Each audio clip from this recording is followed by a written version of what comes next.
Okay, so here we are for section 10.4, inscribed angles.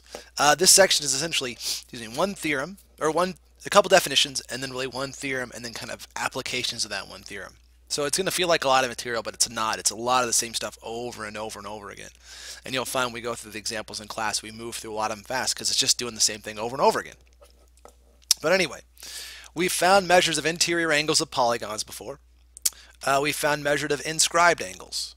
Or sorry, now we're going to find measures of inscribed angles, excuse me. We're also going to find measures of angles of inscribed polygons. Remember, inscribed means, just drawn inside of it. So here we go. Inscribed angles. What the heck is an inscribed angle? Well, definition-wise, it is an angle that has a vertex on a circle that contains the chords of the circle as its sides. The easiest way to think of this is a central angle, like angle OQCS, has its angle vertex at the center of the circle. An inscribed angle like QRS, inscribed angle like QRS, has its its vertex actually on the circle, and then the sides are chords of the circle, or they basically both other points meet on the circle. Okay. Now, when you have that, you'll get this fact that these segments can. Whoops, that's not what I want to use. Let's undo that one. Let's go with this guy and make his color red so he stands out. There we go. So if I go from Q through S and Q through R, what ends up happening is I end up cutting off an arc here, QS. Now in this case it's a minor arc because it's small, but it is an arc. And that arc QS is what we call an intercepted arc. So it's an arc whose endpoints are sides of this inscribed angle and lies in the interior of the inscribed angle. So we have central angle QCS is central, QRS is inscribed angle, and then QS is that intersected arc related to that inscribed angle. Okay. So there are three cases. Either way, the vertex is on the circle, and the center is either on one of the sides of the inscribed angle, the center is between the two sides of the inscribed angle, or the center of the circle is outside the two parts. And when you actually go to prove, and we're not going to do this, but if we were to prove the theorem for how is the central angle and an inscribed angle related to everything, we'd actually have to use all three of these cases and prove all three to do this. We're not going to mess with that though. We're just going to look at a drawing, make it easier on ourselves. So by looking at this figure here, here's the central angle. Okay, the central angle is 118.81 degrees. The inscribed angle is 59.41 degrees. If you look at this, obviously the central angle is bigger than the inscribed angle is. And in fact, it's twice as big. Basically, that's the theorem. We don't define it in terms of the central angle, but that's basically how it works. So if your angle's at the center, you're double the angle on the circle every time. Now, here's the part of it, though, how we define it. It's difficult to describe how the central angle relates to the inscribed angle, because a lot of times you don't have the central angle. What you always have, though, is you always have that intercepted arc.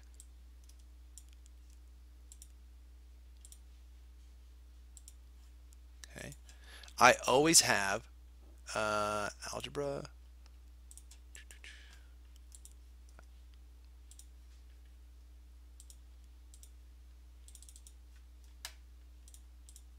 I always have this arc here. Okay, and since the arc angle is the same as the central angle, whenever I have an inscribed angle, I'm always going to have its intercepted arc. This angle is always half the central angle, therefore it's also always half of the intercepted arc. So it's kind of weird because all you have to know is it's half of that measure. But again, you're not always going to be given this guy. Sometimes you won't be given him at all. This angle will disappear in the middle. You'll just be given the arc and the inscribed angle, so you have to know that it's just half of that inscribed angle. So I feel like that was a lot of talking to describe something quite simple, which is the inscribed angle theorem. Basically, if an angle is inscribed in a circle, then the measure of the angle equals 1/2 of its intercepted arc. So here's angle 1. It is half of arc AB. Or the way to describe it is this.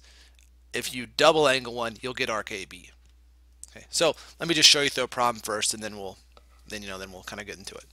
So here's the first problem. I got to find the measure of angle x. Well, here's the deal. Angle X is the inscribed angle. Okay. I don't know its actual angle measure, but I do know its intercepted arc is arc ZW. So, if angle X has arc ZW as its intercepted arc, the inscribed angle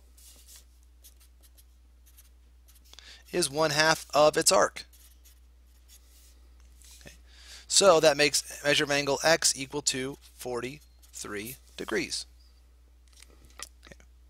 Now for you, your question is going to be find the measure of arc YX. So here's arc YX.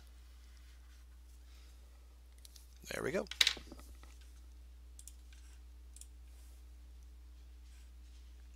Okay. YX is not super easy, but it's kind of the same thing. It's just backwards. I know the inscribed angle instead this time. Well, this inscribed angle is half of the arc. So the arc is 2 times the inscribed angle. It's 104 degrees. Okay. So again, the inscribed angle is half of the arc. The arc is double the inscribed angle.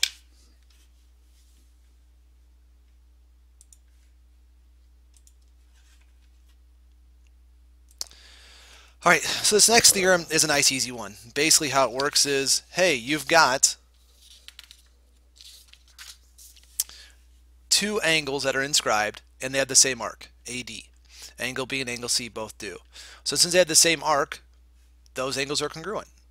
So if two inscribed angles of a circle and have the same arc or congruent arcs, but same arc, then those two angles are congruent. So for this problem here, you're going to find the measure of angle R.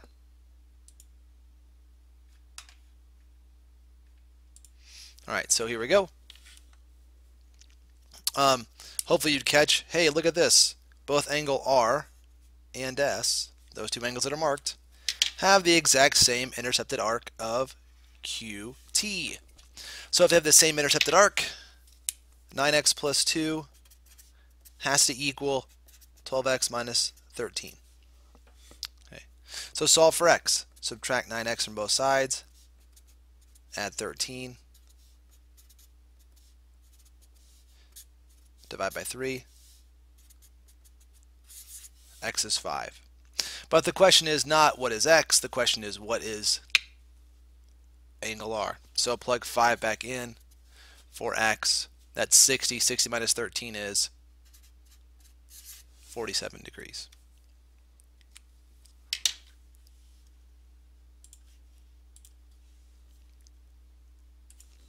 Okay, now the next theorem,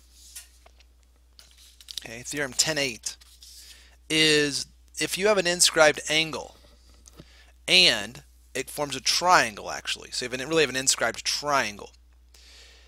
If one of the sides of that inscribed triangle is a diameter, that angle is a right angle. Okay, so you have an inscribed triangle, they describe it this way: an inscribed angle of a triangle intercepts a diameter or semicircle if and only if the angle is a right angle. They're kind of going both ways with it, but the big idea is to think of this. If you've got an inscribed triangle and one of the sides is the diameter, that means the angle opposite the diameter is a right angle because it's a right triangle. So in this problem here, you're supposed to find the measure of angle B. Okay, so the key is this, and this kind of explains the theorem at the same time. AB is a diameter. Okay, AB is a diameter, which means its arc angle formed here is 180 degrees. Well, its inscribed angle is angle C. The inscribed angle is half of that, so half of 180 is 90. Now, this is a triangle. So all three angles have to add up to be 180 degrees. So 90 plus x plus 4 plus 8x minus 4 has to equal 180. When I combine like terms, the 4's cancel off. I get 1x plus 8x, which is 9x. So 9x plus 90 is 180. Subtract 90. 9x is 90, divide by 9. X is 10. Now with x being 10, I can solve for angle B by plugging 10 back in for x. 80 minus 4 is 76 degrees. But again, that theorem is if you have an inscribed triangle and one of the sides is the diameter, that means you have a right angle, basically.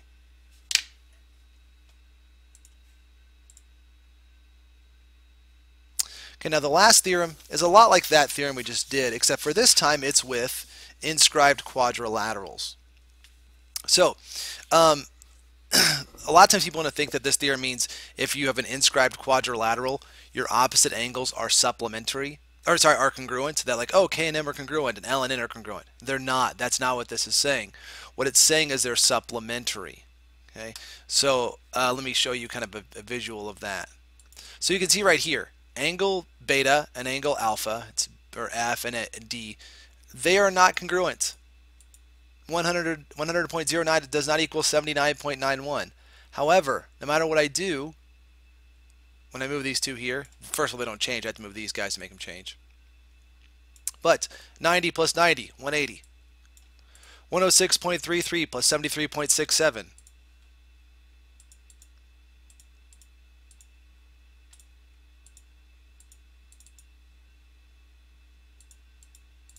Plus 73.67. 180. That's how it works. Same thing for the other two. 83.9 plus 96.1 also equals 180. So the opposite angles aren't congruent. The opposite angles are supplementary. And that's what theorem 10.9 says. So on a triangle, if it's got a diameter, it means it's a right triangle if it's inscribed. If it's a quadrilateral inscribed, the opposite angles are going to have to add to 180. Okay, so here's the problem. We've got an insignia, is an emblem that signifies rank, achievement, membership, or so on. Here's an insignia in this drawing. The question is, find the measures of angle S and angle T. Okay, so yeah. So let's take a look at this. It's easiest to find angle S first. Okay, mostly because we can kind of use some stuff we've already talked about. I'm just going to lightly draw this here, so not to draw over anything. But we're told that angle V is 90 degrees. That means if I were to draw a diagonal down the middle of it, this would have to be a right triangle. Which, if I go back to the previous statement, means that it's half of this guy. This is 180. Well, here's the thing about that, and this is the reason this theorem works. If this angle is 180, this arc angle is, and this is 90 degrees for the inscribed angle, this is a full circle. And the angle here makes up the rest of the circle with its intercepted arc.